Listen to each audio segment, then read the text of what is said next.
Today, I am thrilled to have Billy Mernit with me, screenwriter, novelist, and author of Writing the Romantic Comedy, The Art of Crafting Funny Love Stories for the Screen.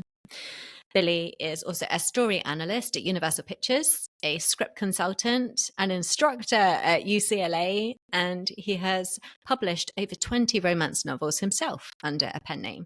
So quite the amazing career. But Billy, before we dive in, is there anything else you'd love people to know about you and your connections to creating comedy? That's probably more than enough right there. Yeah.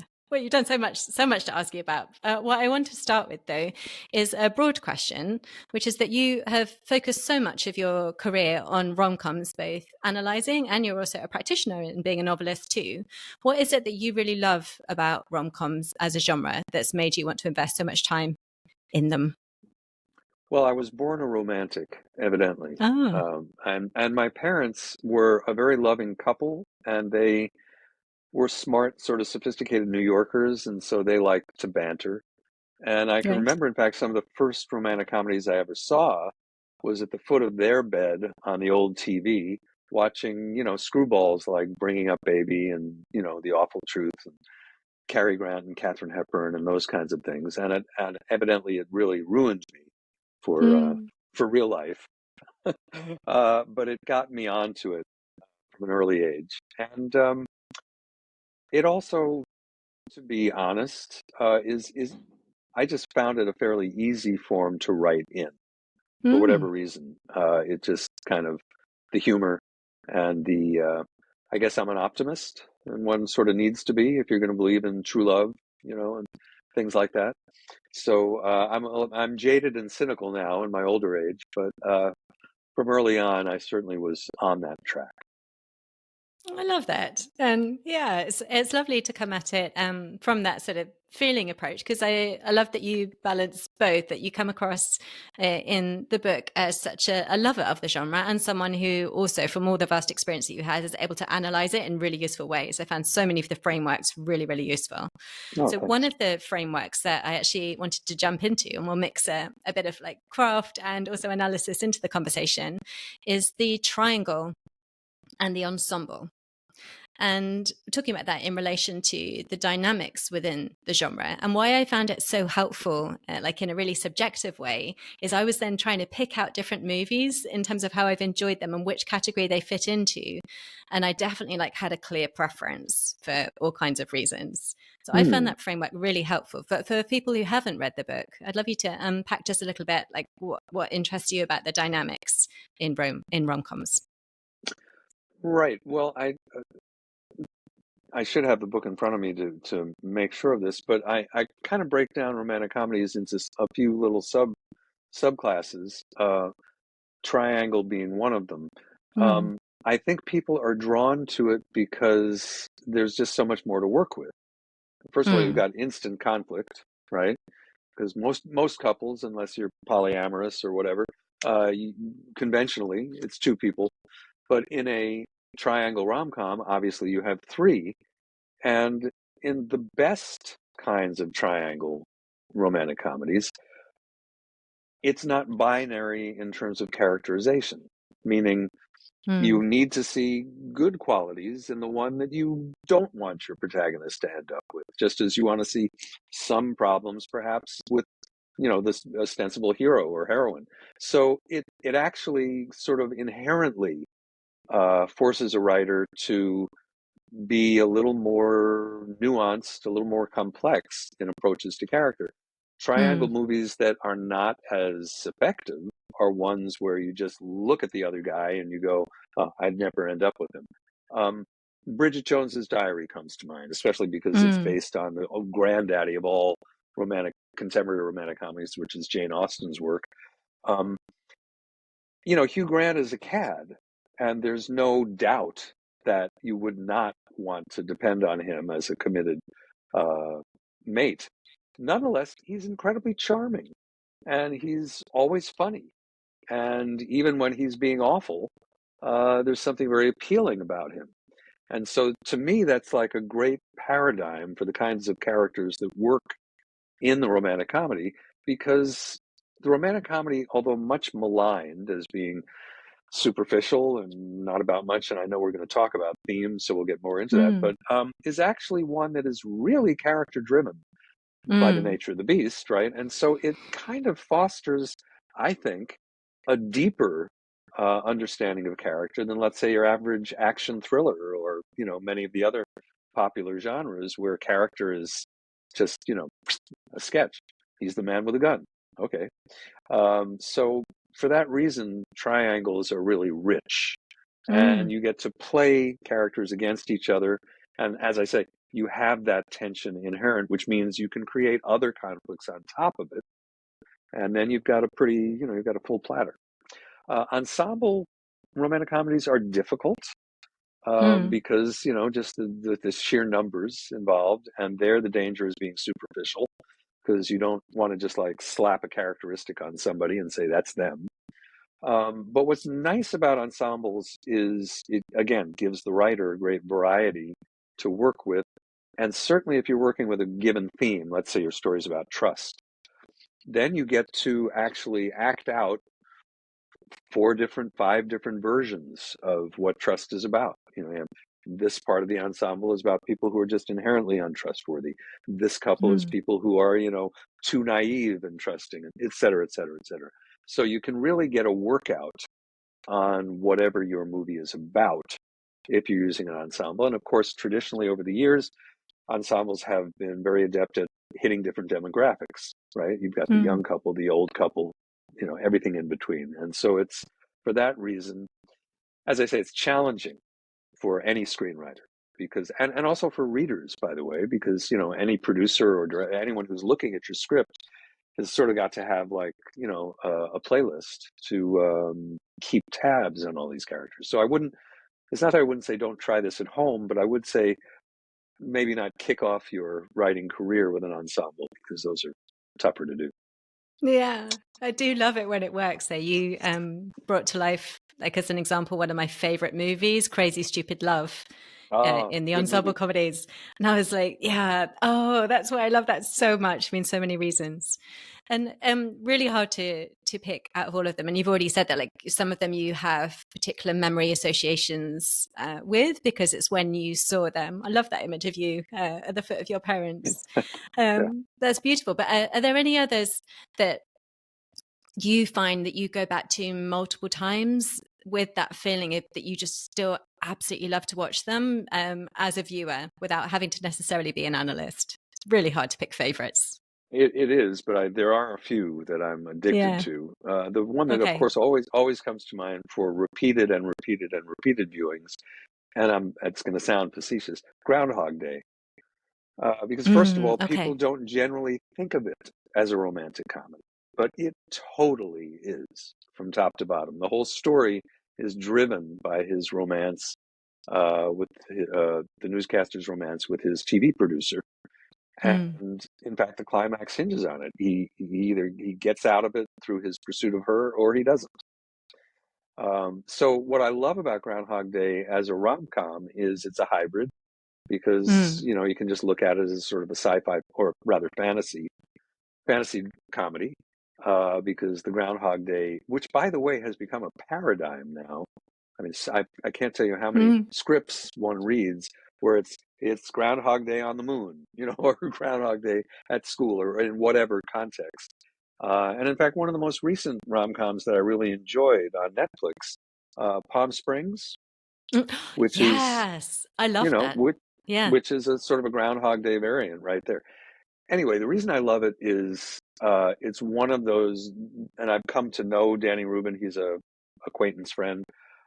It's one of those just brilliantly inspired ideas. The concept is just so Yeah. good that it has spawned its own mini genre. And of course, Bill Murray is the perfect hero for a movie like this. And so the humor is nonstop, but it's about something, and it's about something Mm. profound. It's about questioning, why are we here? What are we doing, and what makes it worthwhile? And so you're getting really the full platter in that movie. And Mm. of course, when you watch it over and over again, as one does, there's so many great runners, meaning gags that are, seeded early on, and just have multiple payoffs throughout the movie. And it's just full of them. So you've got a lot to look at and a lot to enjoy.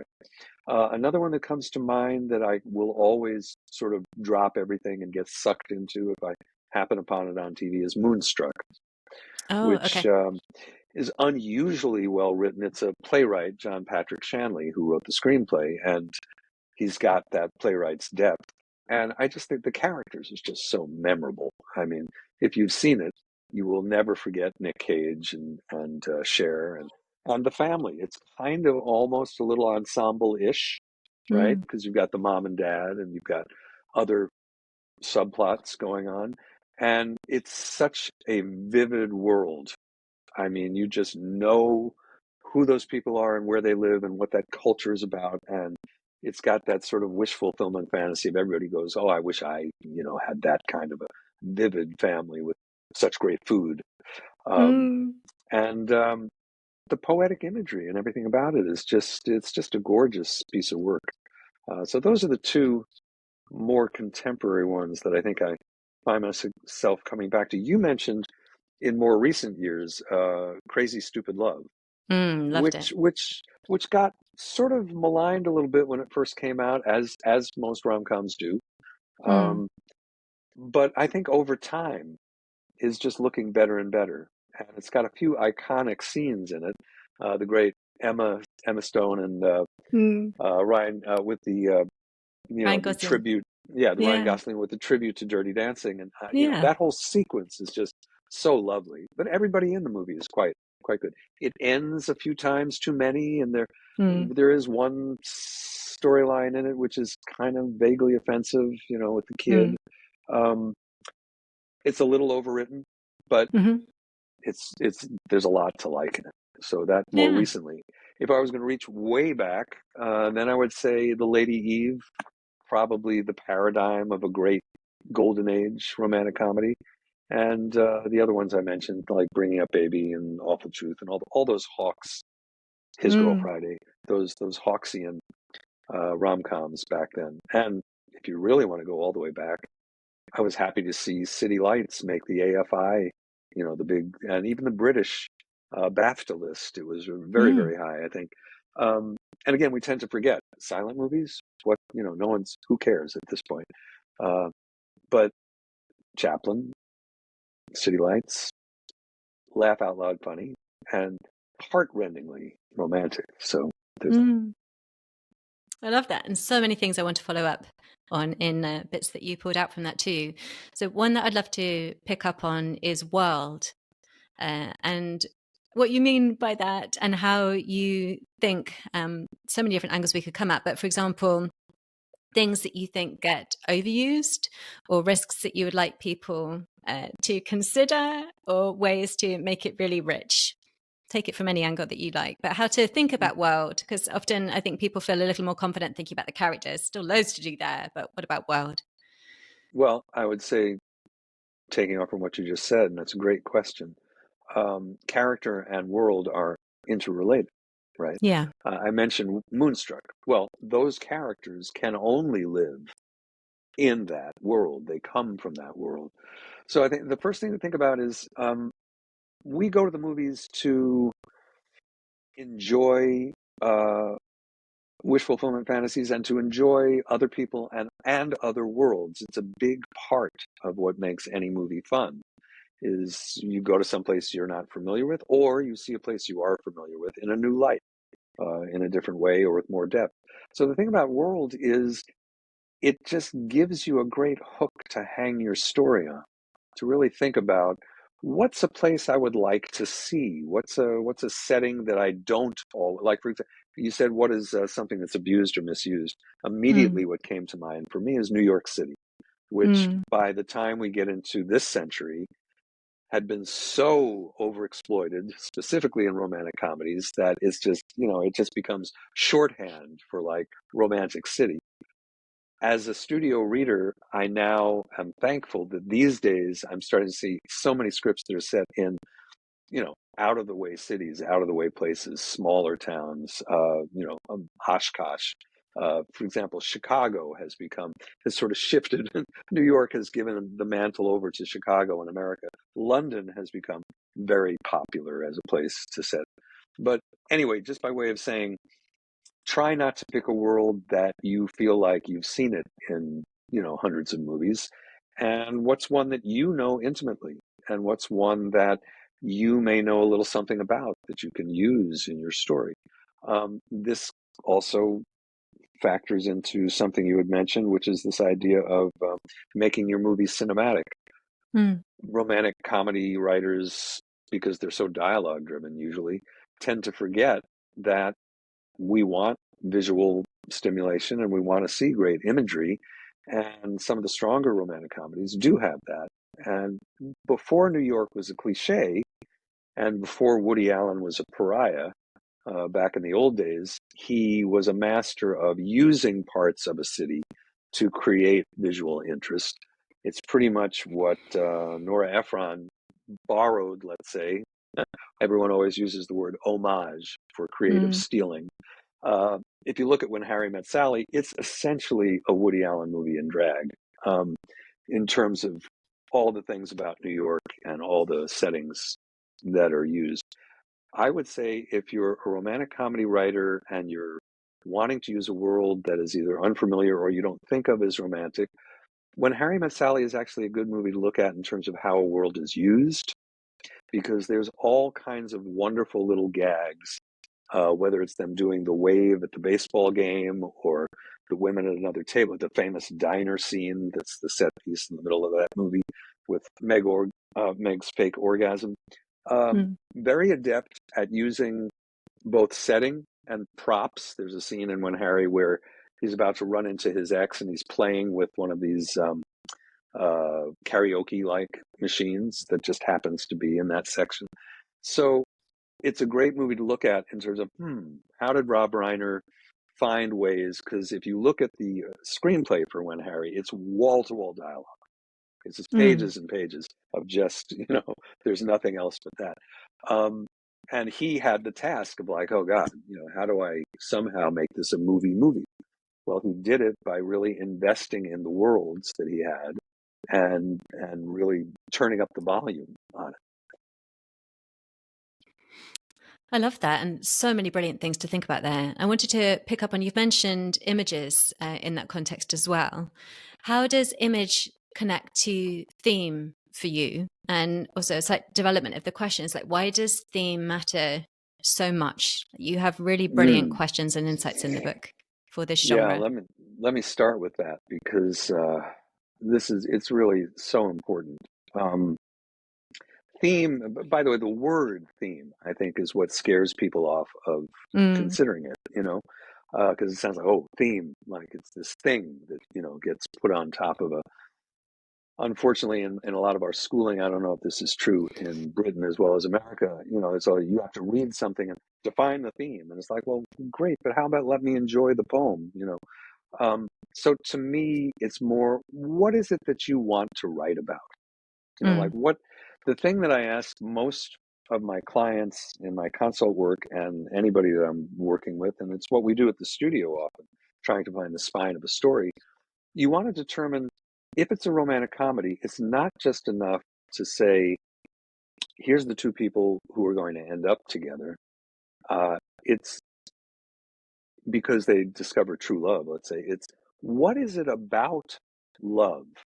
What specific thing are you saying love means for these characters? Because there are multiple answers to that. I mean, there's so many, anybody that you would pose it to would probably give you a variation on what is it. And we all have, like, for example, just because we've been talking about it, Harry Met Sally, for Nora Ephron, she became fascinated. She was talking to Rob Reiner, and he gave her a male point of view on dating and getting involved with women. And she was, well, appalled, first of all, but secondarily fascinated by men and their whole take on dealing with romance and women. And so she had questions that she wanted to answer and explore about men and women, which led to this sort of the misnomer theme of When Harry Met Sally that everybody goes to is, can a man and a woman really be friends? And yes, the movie is about that.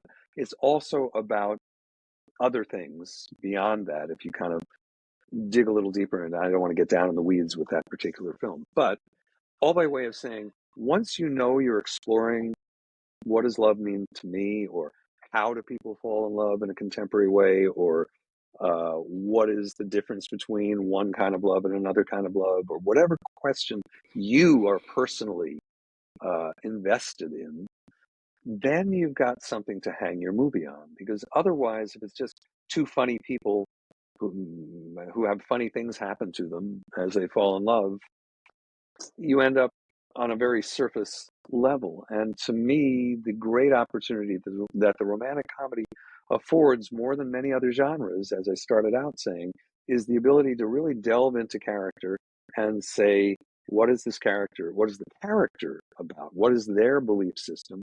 And how does that change how they are in the world and how they relate to other people? And is there something in their insight that we could relate to and perhaps think about our own beliefs in a different way? People want to know, why does love endure? Why would you meet a couple that's been together for 60 years and you say, oh my God, how is that possible? Well, that's a great question to answer. And again, we'd all have different versions of it. Some couples have been together for 60 years and they don't even talk. And it's a marriage of convenience. But we've all met the couples, whether it's 10 years or whatever, where we know when we meet them that this is a real love, a lasting love. And of course, what you want to find out is how, why, what is it that makes this work? That's a central question for all of us as human beings. So as much as we disparage this genre, and by now you even just say the words romantic comedy and you can be in trouble in certain circles, but it's really a form that forces a writer to grapple with some fairly central questions about being alive on the planet. I love So you that. mentioned imagery, though. I kind of got lost in the theme part of it. Imagery is just another vehicle for expressing this what it's about idea. Moonstruck, for example, is about, can this pragmatic, cynical Italian American woman who just doesn't believe in any of that crap, so to speak, can she find love that's more romantic, and can she really come to believe in love as a transformative force? She meets one of the most romantic men alive, a guy who's all about opera. And then if you start to look at the movie, you see, what is it that brings them together? And there's two motifs that are always interacting throughout Moonstruck. One is the moon, obviously, and they've all got their different moons, right? And then there's the hands. And there's this great visual run in Moonstruck where when they go to the opera together, they're seeing, I think it's La Boheme, there's a moment where the characters on stage take each other's hands, and it's featured very prominently. About 15 minutes later in the film, when Loretta is for the first time going to go upstairs with the Nick Cage character, and he's of course got a wooden hand, right? He lost his hand due to an accident that happened with his brother. Her taking his hand is then like 10 times more meaningful because we've seen it in the opera and we know it's a sort of a symbol of trust and romanticism, and it relates to the story in a very specific way. And there's this idea of intimacy that the hand symbolizes, that it's commonplace. It's not something that you would think. Again, people think imagery and they think, oh my God, it's got to look like Lord of the Rings, or, well, imagery has got to be like something really wild. No, an image could be a glass of water. If that means something, if it represents something to your characters, it can be huge. It can be, a foot. Imagery can be a book. Imagery can be anything that you find meaningful that can be a vehicle of expressing something in your story. Yeah. And I think it's really fun to think about. And as you mentioned with Groundhog Day and going back to watch all those things that have been seeded as well. Interesting to think how things connect through Pay and off. develop and Yeah. layer emotionally. Yeah, and pay off. Hmm. I love that. I think it's really fun to think about. Oh, I love it. Oh, and I wanted to ask you before I forget about writers who are interested in combining genres, because you mentioned a couple of things. You mentioned that, there can be almost like this frustration with like pure rom-com, or like as we move through the decades, we have different thoughts about how relationships work, but there is also this huge opportunity to explore it in so many different ways. You mentioned Palm Springs, and you in the book as well, you mentioned Her, Mm, and I hadn't actually thought about the sort of rom-com element of that, as strange as it is, because I think in my head I'd kind of put it more almost in the like the technology side, even though sure. clearly it's a relationship. For some reason, I think because I'd made a slightly narrow definition of rom-com, I hadn't moved it across into like, of course. So I'd love to know Right. any sort of practical advice for other writers who might unintentionally have boxed themselves in a little bit when they're thinking about rom-com, to sort of think intelligently about mixing genres. That's a beautifully articulated question, and I totally. This is something near and dear to me as a topic. Romantic comedy is very misunderstood in that a lot of movies that are romantic comedies, I mentioned Groundhog Day, Mm, are hybrids, are both romantic comedies and other kinds of movies. Her, as you say, technological sci-fi fantasy, but the whole movie, I mean, when you look at it from a rom-com point of view, it's a romantic comedy that says, what happens when a guy falls in love with his computer? I mean, that's basically, sort of the origin of that as a romantic comedy. But here's the thing. Hybrids are great now more than ever. By hybrid, I mean when you're combining a strong romantic comedy plot and through line with something else. In the 90s, there were a lot of crime comedies that had romantic comedy through lines in them, from Prizzi's Honor to Something Wild, movies like that. We often see these days even Marvel movies that have some romantic comedy elements, or at least superhero or heroine movies that have that. Um, because romantic comedy in its purest form, which people think of as two people sitting around talking in a cafe, is hard to get produced, and that genre has fallen into disrepute. If you're a writer who's looking to get produced, it behooves you to think, what's the most unusual place that I could find a romantic comedy in? In other words, not only world, but mm, what's the genre? Sports, for example, Bull Durham famously was a merging of that. I just read another baseball rom-com just last week. Soccer, there have been a few.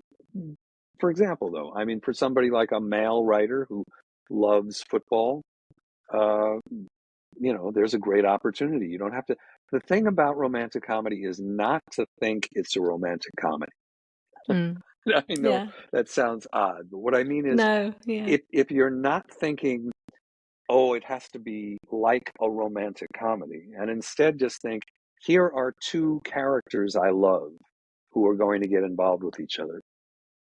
Simply that.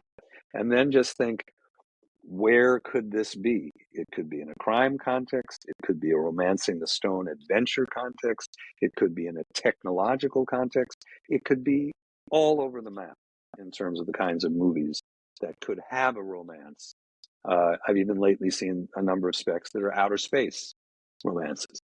Um, just to say, hybrids are great if you're thinking in terms of how do we get a romantic comedy made. Uh, Hybrids are a really fertile ground to till. Yeah, I love it. And great encouragement to kind of just shift the viewfinders and think a bit differently, which is great because it's so easy to kind of get a little tunnel visioned about what it should be or could be. Perfect. And I'd love to ask, this is not an easy question, but there's just been such a huge rise in the streamers, like Netflix, Amazon producing series, and you mentioned some great ones in your book. Do you think there are any sort of just like in a meta level questions writers should really ask themselves if they're considering a series shape versus a movie shape for how to think about rom-com? That's not an easy question, I know. No, but I'm loving these questions. They're all Yeah. really thoughtful. It's harder to sustain a Yeah. romantic comedy through line in a series. Yeah. Um, Again, a romantic comedy centric way of looking at TV is to realize that one of the most popular sitcoms in history, Friends, was actually a serial romantic comedy. I mean, Oh, the yeah. relationships there, the two central relationships, that's really what drove that series. I mean, yes, the friends and everything else. But again, we're not thinking of a lot of series work as being rom-com, but it often is. So if you've got, I guess it comes back to the hybrid idea. If you have Mm. an idea for a series where you can sustain a world and a cast of characters, which will pretty much most probably have to be somewhat ensemble, right, to Mm. sustain a Yeah. series. Thinking of a romantic comedy as a through line for it is a way to go. I mean, it depends. Something like Catastrophe, the British Yeah. series. I mean, I think that was Yeah. only 2 seasons, right? I I believe. don't know. It definitely was at least two. I can't remember if it was two or three, but yes, Yeah, definitely but I more again, than that just one, shows you they but quite couldn't short. Yeah. they couldn't quite sustain beyond, even though they had a great Mm. premise, which is let's just get married and we'll just see if this works. Um, yeah, so I would say the only drawback is they're harder to sustain, and in series like the Mindy Kaling one and Yeah. Mindy Project. certain Yeah. yeah Mindy Project is you could feel the strain of Mm. by season 5. Oh, they're bringing the old boyfriend back. Oh, and so there's a little bit of that sort of it just the contrivances start to pile up. But in a limited series, I mean, that's nothing wrong there. And again, if the other side of your equation, if the hybrid side, whether it's Mm. crime or drama or whatever the other thing is that you're working in, if that is strong and has its own energy and richness, then you might be able to make it work. Yeah. I love that. And I love also that you have like such a keen eye as someone who analyzes really practically and works with Universal and has been able to articulate it so clearly in a book. I found it incredibly helpful, the writing the romantic comedy, so many great frameworks. And you are also a practitioner in that you've written, over 20 romance novels. So I'm just curious for you in terms of the development My of your sort, work. It, my it may sordid or past. Yeah. no, I don't think so. I think it's brilliant. I love it.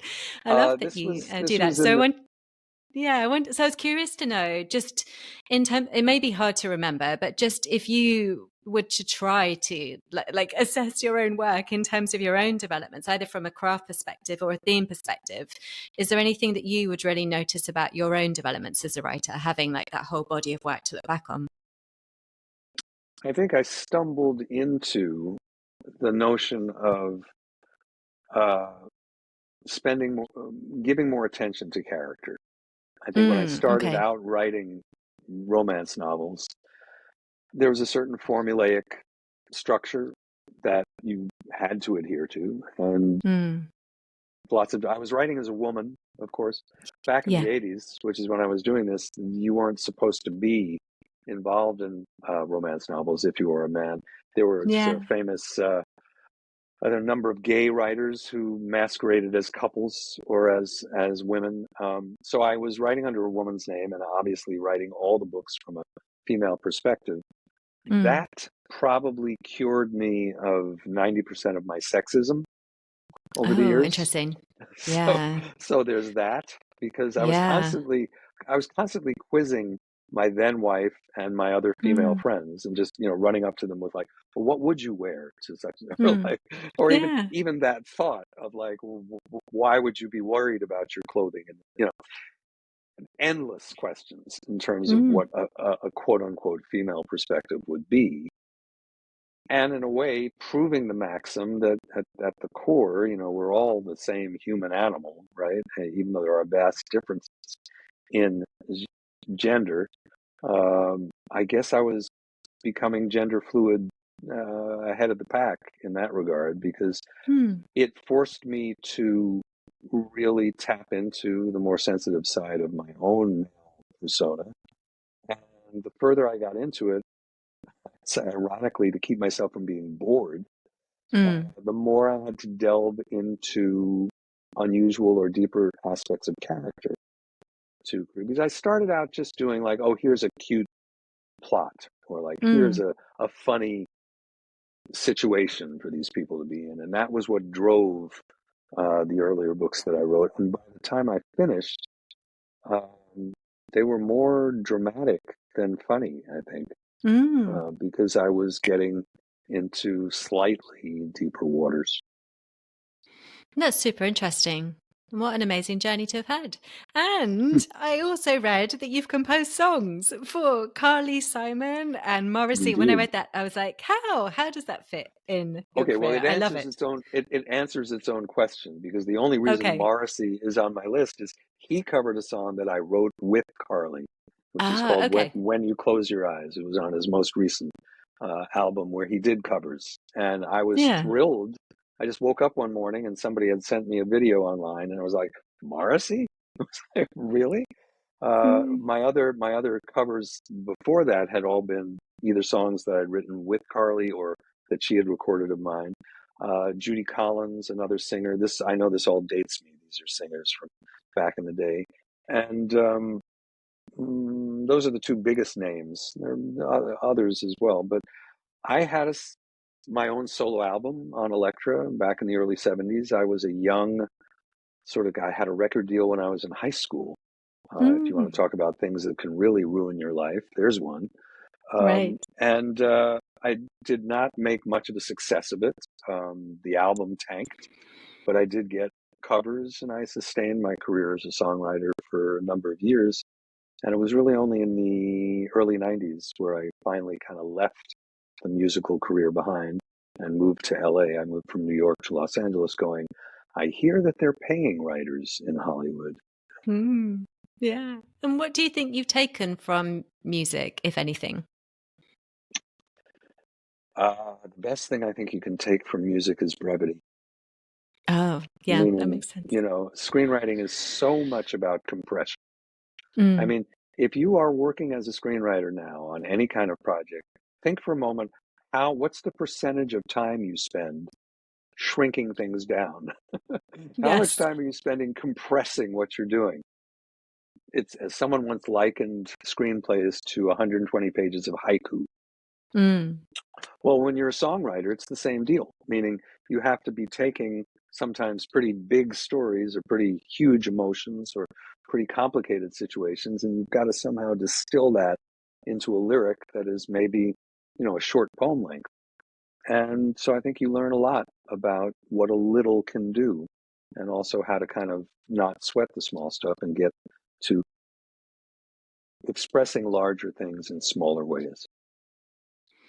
Oh, I love that. And that's so beautifully said. And listeners, so many wonderful things in this conversation today. And Billy's book, Writing the Romantic Comedy, The Art of Crafting Funny Love Stories for the Screen, is packed with them. For example, there are more craft enhancers in there, all of which I wrote down, all of which I went, please let me never forget this. Let me write some post-it notes, compression Ah, being one of them. And there's 4 more in the book. So I highly encourage you to read it. I found it really practical, useful, encouraging, insightful, and it made me want to go back and watch some of the movies from that perspective. Like I want to go back hmm, now and watch Her from that hmm. perspective and see how it works. So thank you so much for your time today, Billy. Before we sign off, where can people go to find out more about you and your work? I've just got a website, which is billymernit.com. So that's pretty much got all the details. Everything else, I'm just online. You can find me on Insta. I used to be on Twitter, but of course, it's not Twitter anymore. No. I'll just say that. Yeah. So yeah, Wonderful. Excellent. Thank you. I really enjoyed speaking with you, Billy. such a pleasure. Thank you so much.